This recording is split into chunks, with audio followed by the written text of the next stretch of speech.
This chapter is... That needs to be hidden. We have two somewhat longer chapters today, so let's get started. There's a car driving by.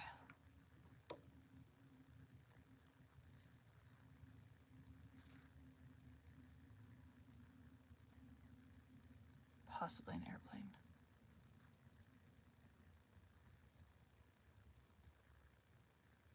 Okay.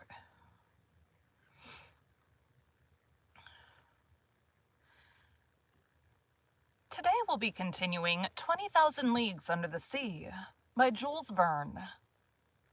Chapter 13, The Iceberg.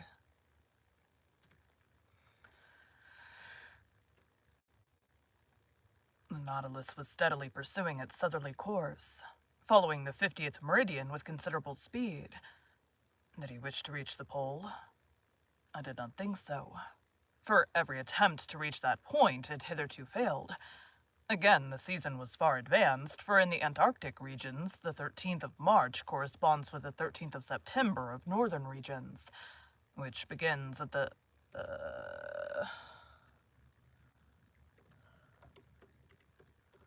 no idea what this word is. EQ...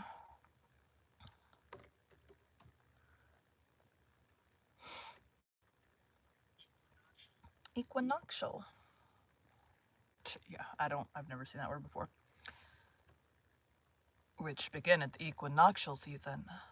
On the 14th of March, I saw floating ice in latitude 55 degrees, merely pale bits of debris from 20 to 25 feet long, forming banks over which the sea curled. The Nautilus remained on the surface of the ocean. Ned Land, who had fished in the Arctic seas, was familiar with its icebergs, but Conseil and I admired them for the first time. In the atmosphere towards the southern horizon stretched a white dazzling band. English whalers have given it the name of ice blink. However thick the clouds may be, it is always visible, and announces the presence of an ice pack or bank. Accordingly, larger blocks soon appeared, whose brilliancy changed with the caprices of the fog. Some of these masses showed green veins, as if long undulating lines had been traced with sulfate of copper. That came out weird.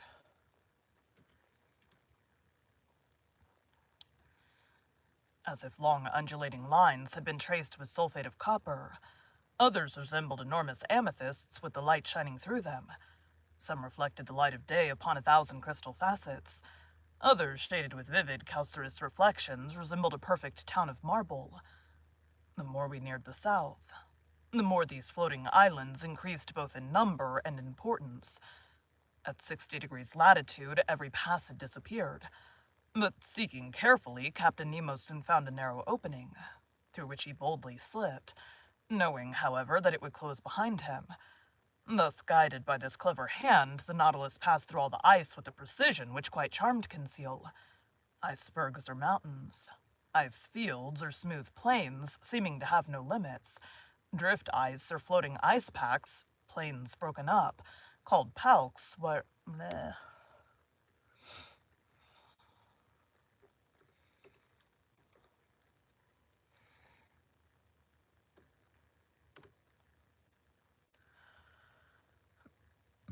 Yep. Miriam's like, we don't know what that word is.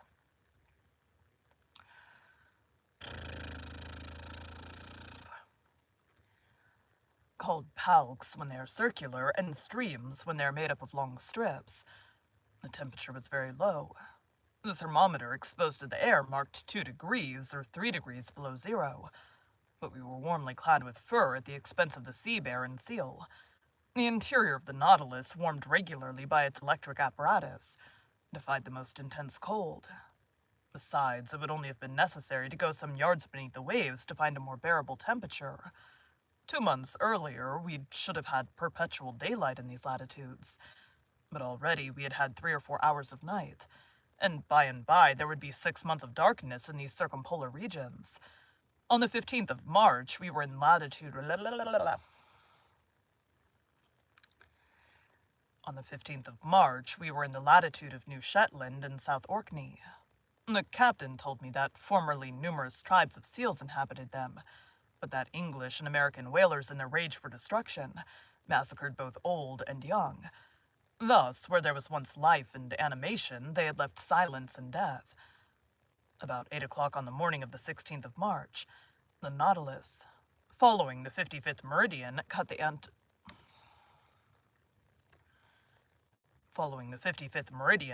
Antarctic pole circle.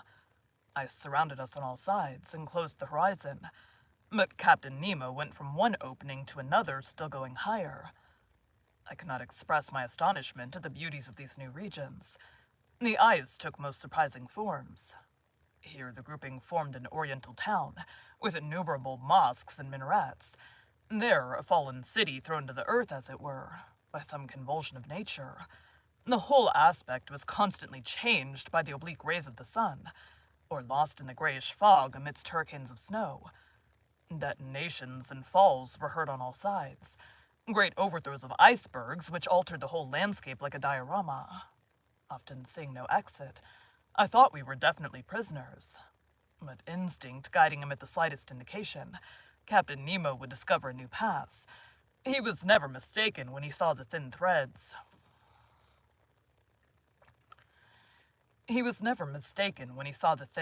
Of bluish water trickling along the ice fields, and I had no doubt that he had already ventured into the midst of these Antarctic seas before. On the 16th of March, however, the ice fields absolutely blocked our road. It was not the iceberg itself, as yet, but vast fields cemented by the cold. But this obstacle could not stop Captain Nemo. He hurled himself against it with frightful violence.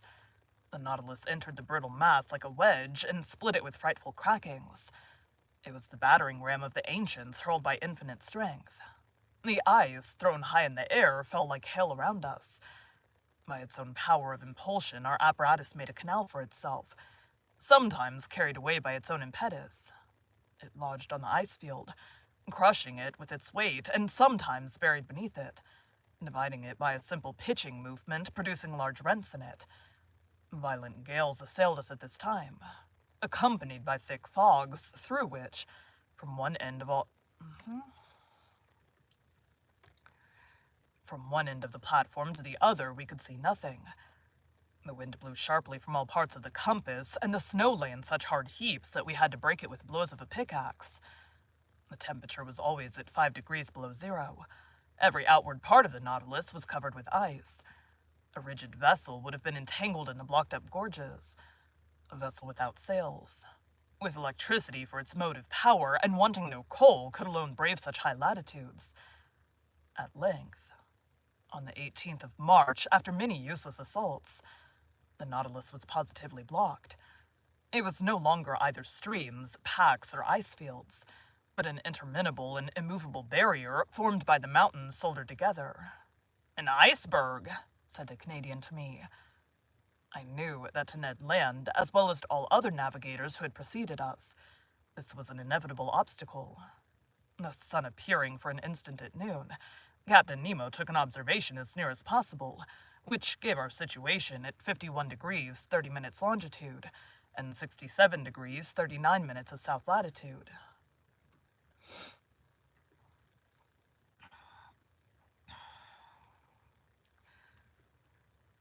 We had advanced 1 degree more in this Antarctic region. Of the liquid surface of the sea, there was no longer a glimpse. Under the spur of the Nautilus lay stretched a vast plain, entangled with confused blocks. Here and there, sharp points and slender needles rising to a height of 200 feet.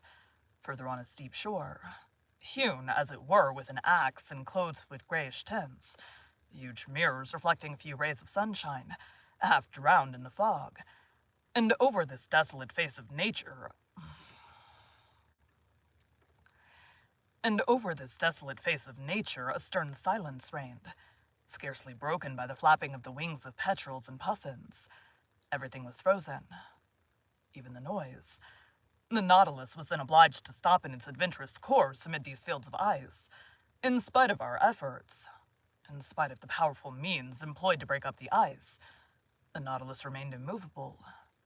Generally, when we can proceed no further, we have return Generally, when we can proceed no further, we have return still open to us. But here, return was impossible as advance. But here, return was as impossible as advance, for every pass had closed behind us, and for the few moments when we were stationary, we were likely to be entirely blocked, which did indeed happen about 2 o'clock in the afternoon. The fresh ice forming around its sides with astonishing rapidity.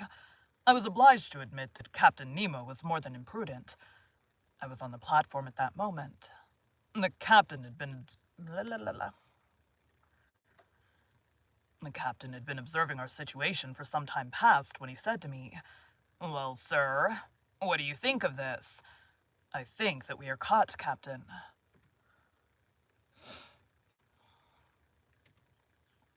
"Be quiet, Master Land." That was not the right voice. "Well, sir, what do you think of this?" "I think that we are caught, Captain." "So, Monsieur Aronnax, you really think that the Nautilus cannot disengage itself?" "With difficulty, Captain, for the season is already too With difficulty, that came out weird. "You really think that the Nautilus cannot disengage itself?" Fuck, why is my throat making noises like that? "You really think that the Nautilus cannot disengage itself?" "With difficulty, Captain. For the season is already too far advanced for you to reckon on the breaking of the ice." "Ah, sir," said Captain Nemo in an ironical tone, "you will always be the same. You see nothing but difficulties and obstacles. I affirm that not only can the Nautilus disengage itself, but also that it can go further still." "Further to the south?" I asked, looking at the captain. "Yes, sir, it shall go to the pole." "To the pole?" I exclaimed, unable to repress a gesture? Unable to repress a gesture of incredulity.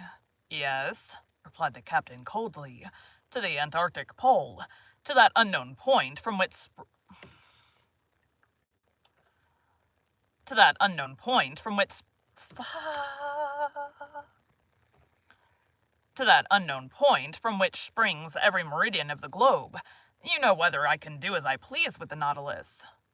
Yes, I knew that. I knew that this man was bold, even to rashness. But to conquer those obstacles which bristled round the South Pole, rendering it more inaccessible than the North, which had not yet been reached by the boldest navigators, was it not a mad enterprise? One which only a maniac would have conceived. One which only a maniac would have conceived. It then came into my head to ask him... Oh my god! It then came into my head to ask Captain Nemo if he had ever discovered that pole which had never yet been trodden by a human creature. "No, sir," he replied, "but we will discover it together. Where others have failed, I will not fail. I have never yet led my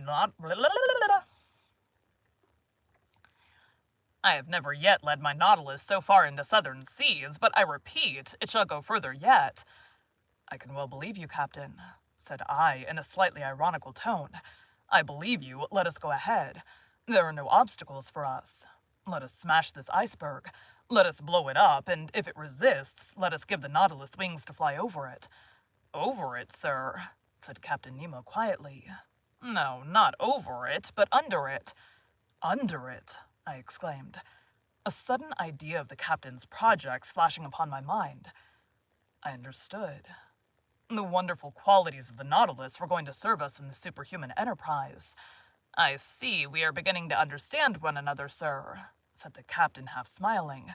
"You begin to see the possibility, I should say the success of this attempt.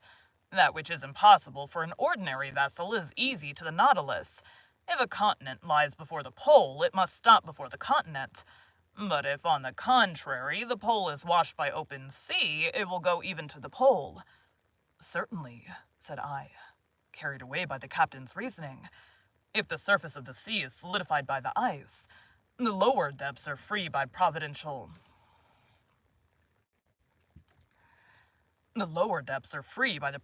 law which has placed the maximum of density of the waters of the ocean 1 degree higher than freezing point. And if I'm not mistaken, the portion of this iceberg which is above the water is as 1 to 4 to that which is below. Very nearly, sir.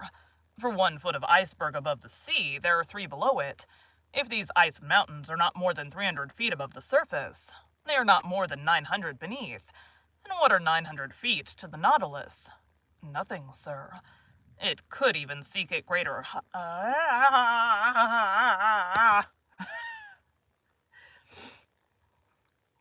It could.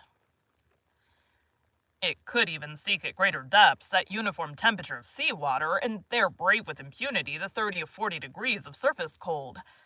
Just so, sir. Just so, I replied, getting animated. The only difficulty, continued Captain Nemo, is that of remaining several days without renewing our provision of air. Is that all? The Nautilus has vast reservoirs. We can fill them, and they will supply us with all the oxygen we want.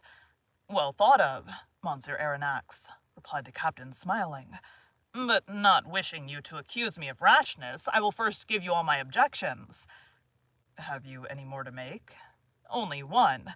It is possible, if the sea exists at the South Pole, that it may be covered, and consequently we shall be unable to come to the surface. Good sir, but do you forget that the Nautilus is armed with a powerful spur? And could we not send it diagonally against these fields of ice, which would open at the shocks? Ah, sir, you are full of ideas today. Besides, Captain, I added enthusiastically, why should we not find the sea open at the South Pole as well as at the North? The frozen poles of the Earth do not coincide, either in the southern or in the northern regions. And until it is proved to the contrary, we may suppose either a continent or an ocean free from ice at these 2 points of the globe. I think so too, Monsieur Aronnax, replied Captain Nemo. I only wish you to observe that after having made so many objections to my project, you are now crushing me with arguments in its favor. These allergies are driving me crazy.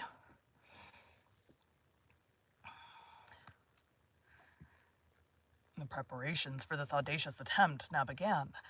The powerful pumps of the Nautilus were working air into the reservoirs and storing it at high pressure. About 4 o'clock, Captain Nemo announced the closing of the panels on the platform. I threw one last look at the massive iceberg which we were going to cross.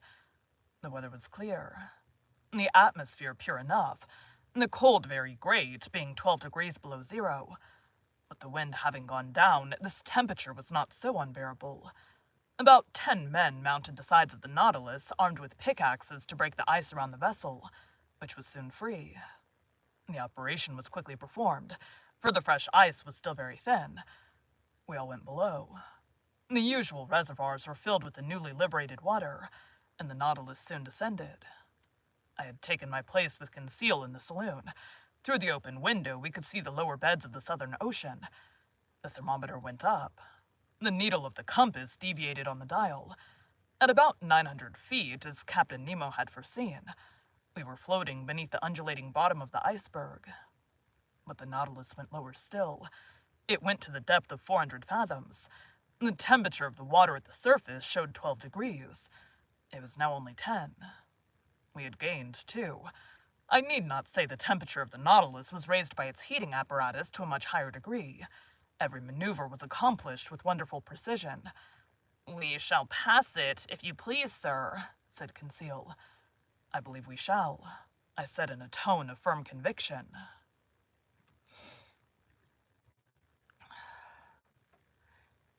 In this open sea, the Nautilus had taken its course direct to the pole, without leaving the 52nd meridian. From 60 degrees 30 minutes to 90 degrees 22 degrees and a half of latitude remained to travel. That is about 500 leagues. The Nautilus kept up a mean speed of 26 miles an hour, the speed of an express train. If that was kept up, in 40 hours we should reach the pole. For a part of the night, the novelty of the situation kept us at the window. The sea was lit with the electric lantern, but it was deserted. Fishes did not sojourn in these imprisoned waters. They only found there a passage to take them from the Antarctic Ocean to the open polar sea. Our pace was rapid. We could feel it by the quivering of the long steel body. About 2 in the morning, I took some hours' repose, and Conseil did the same. In crossing the waist, I did not meet Captain Nemo. I supposed him to be in the pilot's cage. The next morning, the 19th of March, I took my post once more in the saloon. The electric log told me that the speed of the Nautilus had been slackened. It was then going towards the surface, but prudently emptying its reservoirs very slowly. My heart beat fast. Were we going to emerge and regain the open polar atmosphere? No. A shock told me that the Nautilus had struck the bottom of the iceberg, still very thick, judging from the deadened sound. We had indeed struck, to use a sea expression, but in an inverse sense and at 1,000 feet deep. This would give 3,000 feet of ice above us, 1,000 being above the watermark. The iceberg was then higher than at its borders. Not a very reassuring fact. Several times that day the Nautilus tried again, and every time it struck the wall which lay like a ceiling above it. Sometimes it met with but 900 yards, only 200 of which rose above the surface. It was twice the height it was when the Nautilus had gone under the waves. I carefully noted the different depths, and thus obtained a submarine profile of the chain as it was developed under the water. That night, no change had taken place in our situation. Still ice between 400 and 500 yards in depth. It was evidently diminishing, but still, what a thickness between us and the surface of the ocean. It was then 8. According to the daily custom on board the Nautilus, its air should have been renewed 4 hours ago. But I did not suffer much. Although Captain Nemo had not yet made any demand upon his reserve of oxygen, my sleep was painful that night. Hope and fear besieged me by turns. I rose several times. The groping of the Nautilus continued. About 3 in the morning, I noticed that the lower surface of the iceberg was only about 50 feet deep. 150 feet now separated us from the surface of the waters. The iceberg was by degrees becoming an ice field, the mountain a plain. My eyes never left the manometer. We were still rising diagonally to the surface which sparkled under the electric rays. The iceberg was stretching both above and beneath into lengthening slopes. Mile after mile, it was getting thinner. At length, at 6 in the morning of that memorable day, the 19th of March, the door of the saloon opened, and Captain Nemo appeared. "The sea is open," was all he said. I need air. Thank you for joining Bite at a Time Books today, while we read a bite of one of your favorite classics. Again, my name is Bree Carlile, and I hope you come back tomorrow for the next bite of 20,000 Leagues Under the Sea. All right.